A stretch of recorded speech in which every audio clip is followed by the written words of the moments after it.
From Channel 9, Washington's news station. This is Eyewitness News. Republican leaders meet with President Clinton at the White House tonight in an effort to put federal workers back on the job.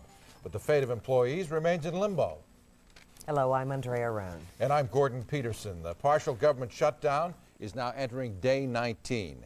After 3 hours of talks, there are reports of progress tonight, but the stalemate to end the shutdown remains intact. Here's the latest. The Senate voted earlier Tuesday to end the shutdown through January 12th, but House Republicans have opposed a short-term spending bill without a long-term deal to balance the budget. And at Tuesday night's soup and pasta dinner, the Clinton administration and Republican leaders agreed to meet again Wednesday afternoon. That's this afternoon. Kent Jarrell has been following the story and has this report. Day 18 of the partial government shutdown brought another negotiating session at the White House. They talked and then retired to the residence for a pasta dinner and worked some more after that. In the end, the vice president in a statement said constructive progress had been made, but there was no breakthrough to report. The Senate did pass a bill to fund the government and get furloughed workers back in the job, but House Republicans are balking at that. The House Speaker was not making commitments at the budget summit. We'll have a good meeting tonight and report to the members on that when they get back tomorrow. A federal judge is expected to rule Wednesday on a request from unions that the government be stopped from requiring federal employees to work without paychecks. If the judge rules, that will mean that Congress will have to act and appropriate sufficient funds to pay federal employees, which is what we hope will occur. The budget negotiations continue at the White House at 1:30 on Wednesday afternoon. The president and Republicans once again sitting down, trying to work through the issues that have divided them for so long. Kent Jarrell, 9 News at the White House. A court ruling is expected this afternoon on the legality of allowing federal employees to work without pay. The American Federation of Government Employees and the National Treasury Employees Union is pushing for a decision that would bar the government from requiring employees to work for partial or no pay. For district employees, midnight Wednesday marks the end of current funding for city employees and what could be the beginning of a district shutdown. Here's where things stand. D.C. officials and congressional lawmakers failed to meet yesterday. Funding for the city has been tied up in Congress since October 1st. D.C. City Administrator Michael Rogers says about a third of D.C. workers could be furloughed should Congress fail to pass another temporary spending plan. He plans to issue instructions at noon today in the event of a district shutdown. In addition, Mayor Marion Barry says he will be forced to issue instructions to agency heads to begin possible shutdown initiatives. Some of the district's money problems have been worked out. Curbside recycling will resume tomorrow morning for D.C. residents. The district owed Eagle Maintenance Service over $1 million, and Eagle refused to make pickups until a payment was made. Tonight, Department of Public Works Director Larry King delivered a check in the amount of $1.07 million to the company. Thanks to a Pennsylvania-based foundation, one Dutch painter will not be a casualty of the federal shutdown. The works of Jan Vermeer will stay on exhibit at the National Gallery of Art despite the lack of funds. Money to keep it open were provided by the Richard King Mellon Foundation. And a Maryland banker says he'll foot the bill for lighting Mount Rushmore until the federal government gets its house in order. A. Bruce Cleveland, the principal stockholder of Presidential Savings Bank in Bethesda, Maryland, has a special interest in the national monument. The stone carving of the presidents is the bank's logo. The cost of keeping their faces aglow throughout the month of January is about $600. Another chapter in the Redskins stadium saga has begun. Jack Kent Cooke's attempt to build a stadium in Prince George's County is under the microscope again, this time in 2 weeks of judicial-style hearings before the county council. And as Don Ellison reports, it's up to the Redskins to prove that the stadium conforms with zoning requirements. We do not think it complies with a number of issues, primarily the traffic issues. For the stadium opposition, it was a day of sitting on the sidelines watching as the Redskins made their pitch. The lights will be situated on the sidelines with a direct beam type of lamp that will be focused at the field. It's a laborious process, this evidentiary hearing, but extremely important for both the Redskins. We are looking at the facility as somewhat of a monument to reflect the monuments within the district itself. And for the stadium opposition, we don't think it is possible to put a 78,000-seat stadium on this particular location and for traffic to still be adequate, or as the bill requires, to be reasonable in terms of a certain period of time. in this court-like proceeding, which will last 2 to 3 weeks, the burden of proof is on the Redskins. They'll make their case, then the opposition gets a chance, followed by a rebuttal period for the Redskins. We've got to show that the noise, the lighting, the traffic particularly, that's been one of the citizens' concerns, will not cause problems or create a hazard to the health, safety, and welfare of the Prince George's County. In the end, the Redskins could get the okay to build the stadium, but with several conditions, perhaps as many as 2 or 3 dozen conditions added. Conditions that would make the stadium either too costly or too burdensome to build. In other words, the stadium could be killed by conditions. And if it's not killed by conditions, the opposition says it'll then go to court. Bottom line, I really believe the court will call this back. I really do. I don't think that the Redskins will be successful in building a stadium in Prince George's County. The evidentiary hearing continues tomorrow, and there are still financial hurdles in the Annapolis legislature to be cleared. In Upper Marlboro, Don Ellison, 9 News. Residents of a Reston, Virginia neighborhood are checking their locks and asking, how could an apparent murder take place in their neighborhood? The body of 48-year-old Connie Heiner was discovered face down in a pool of blood by her husband. He had returned to their home in the 1600 block of Woodstock Lane for lunch. Authorities are searching for leads, and a neighbor has provided them with what could prove to be a vital piece of information. And I noticed there was a cab next door, and he popped out and wanted to know if I'd seen her, Connie. I'd said, no, I haven't seen her. He said, well, I've been here waiting since 8 o'clock, and I'm a bit concerned. I said, have you called? He said, yes, I called from my vehicle, and I got her answering machine. Investigators say there is no evidence of forced entry into the Heiner home. Connie Heiner's husband was taken in for questioning by police. A second person has been charged in the murder of 13-year-old Jonathan Hall on the same day the Hall family laid their son to rest. The suspect is an unidentified 15-year-old boy. He's being held at Fairfax County Juvenile Detention Center and charged with accessory to murder. The latest suspect recently ran away from the Crossroads Treatment Center for drug abuse. He never was violent, anything like that. At least I thought. He's been in trouble? I know, but that's not like for violence. That's for like other stuff. 44-year-old James Murray was arrested last week, faces arraignment today on murder charges in the stabbing death of Hall. Police have yet to pinpoint a motive. What is clear is that the two suspects were acquaintances, knew Jonathan, and they all lived in the same Springfield neighborhood. Hall's body was discovered last week in a frozen pond. Investigators have ruled out a head injury as the cause of death for Mathew Skalsky, a promising basketball player for the University of Maryland. The 19-year-old sophomore was found unconscious at a home in Darnestown where he was attending a New Year's Eve party. Toxicology tests now underway should show exactly what killed the young man. The suspect in a Prince George's County arson, Nathaniel McLaurin, is returning there to face trial. The 30-year-old suspect was arrested in Providence, Rhode Island over the weekend. He is suspected of setting a fire that destroyed several apartment buildings in Landover Hills last week. That fire left nearly 100 people homeless. McLaurin has waived extradition. Former FBI employee Gary Harlow faces charges that he stole thousands of rounds of ammunition from the government. At a preliminary hearing, the judge sent the case to a grand jury. Authorities say Harlow stockpiled at least 100,000 rounds of ammunition inside his home in Fauquier County. Federal agents in Alabama say luck saved an Episcopal priest from being killed by a package bomb.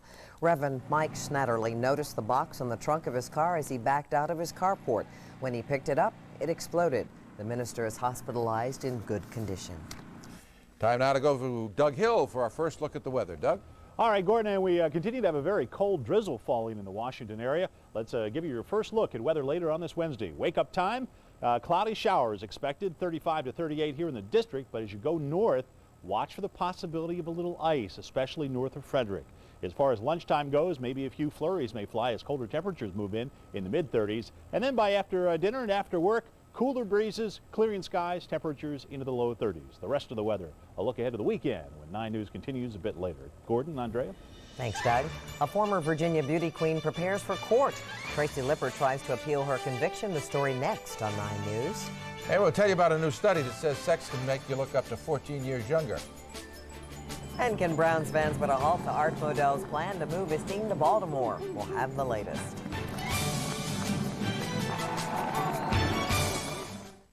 Time's up for the district. The bill to fund D.C. during the federal government shutdown expires in an hour. What's next?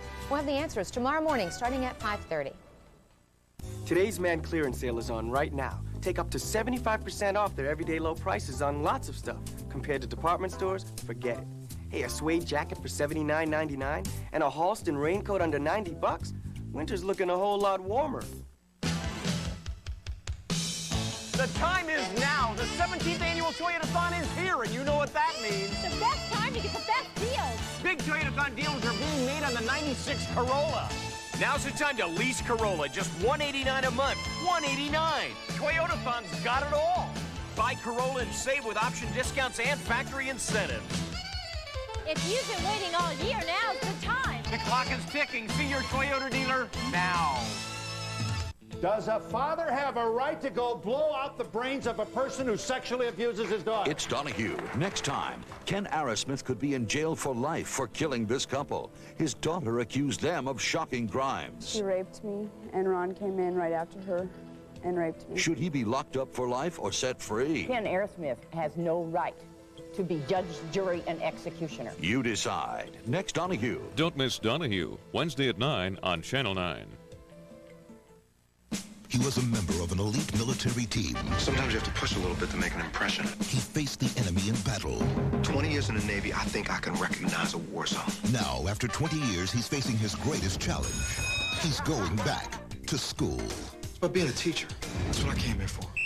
This is not the military. We all have to take responsibility for how we shape our lives. This isn't a game, people.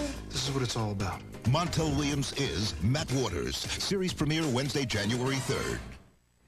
Former Interior Secretary James Watt has pleaded guilty in the HUD scandal of the 1980s. Watt admitted to improperly trying to influence a federal grand jury in the case. He had faced 18 felony charges. Watt could be sentenced to 6 months in prison and a fine of $5,000. A former West Virginia beauty queen serving jail time for assaulting her ex-boyfriend's parents is appealing her case. Tracy Lippert attacked the family of Melissa Scott last year and was sentenced to 2 years.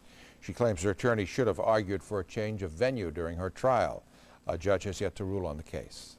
In North Carolina, jurors in the James Jordan murder trial will not hear audio from a home video of suspect Daniel Green.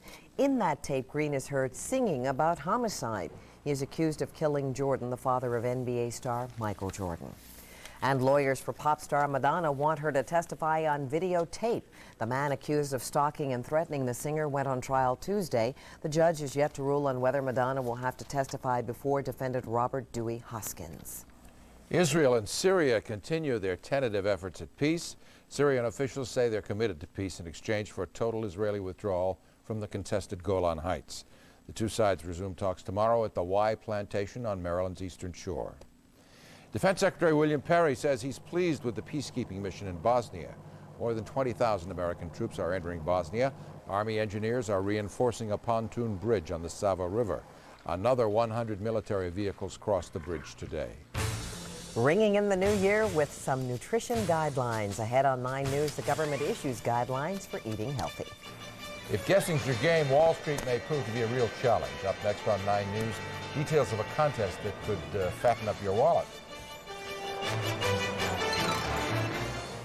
Your Ford dealer presents New Year, New Car, New You. Imagine what a new Ford can do for your image. By leasing a 1996 Ford Windstar for just $249 a month, you'll improve your looks, at least while you're driving. Plus, that $249 a month lease with all this good stuff will tell the world you've got financial savvy. And since Windstar is one of America's favorite minivans, you'll even appear to be more popular. But hurry for a $249 lease on Windstar now, because after January 3rd, New Year, New Car, New You is old news. On the next Entertainment Tonight, Jerry Seinfeld. He may have you in stitches on his hit TV show, but wait till you see what he's up to now. E.T. reveals the many sides of Seinfeld. Then, he steams up the screen with Heather Locklear on Melrose Place. Now, see how Jack Wagner has become a real lady killer that everyone's sure to fall for. Remember me as you knew me. And look who's acting. It's talk show man Montel Williams, and we've got his primetime debut on E.T. Tonight at 7:30 on Channel 9. Your cards and letters were overwhelming. So we brought them back, alive. Good work, Ray. And you, Frazier. Chicago's most unusual You ran into a burning building to save a mohair sweater. detective team. What is that, a dead animal? So, for mystery, Where the hell did you get a tuning fork? romance, She wants me bad. I think she wants to kill you. That too. and adventure. Strap yourself in! Head due south Fridays on CBS. I wasn't that bad. Baby. I'll never go back to denture pastes or powders again. Here's why. C-Bond denture adhesive. No other adhesive works like C-Bond, and it holds dentures so tight, so long. C-Bond combines two powerful adhesives into a soft, micro-thin seal that bonds your dentures to your gums, can hold them comfortably all day long. I'll never go back to pastes or powders. There's no messy cleanup. C-Bond is so easy to remove. Nothing holds dentures like C-Bond. You'll never go back to pastes or powders again. A new British study reveals that sex can slow down the aging process and possibly make a person look up to 14 years younger. Here are some of the reports, report's findings to maintaining a younger look. Reports suggest you have sex more than twice a week, that you have a fulfilling relationship, that the physical act of sex is not as important as the emotional aspects of it, and finally, the report urges you to exercise regularly. In addition to all that, a new government study of health and diet reveals that fruits, vegetables, and grains are even more important to fitness than once thought. The study stresses eating those foods and maintaining a steady body weight, key ingredients to good health. This is not an effort by the federal government to tell people what to eat, nor to be a national nanny. It is an effort to offer objective, scientific information to consumers and to the food industry.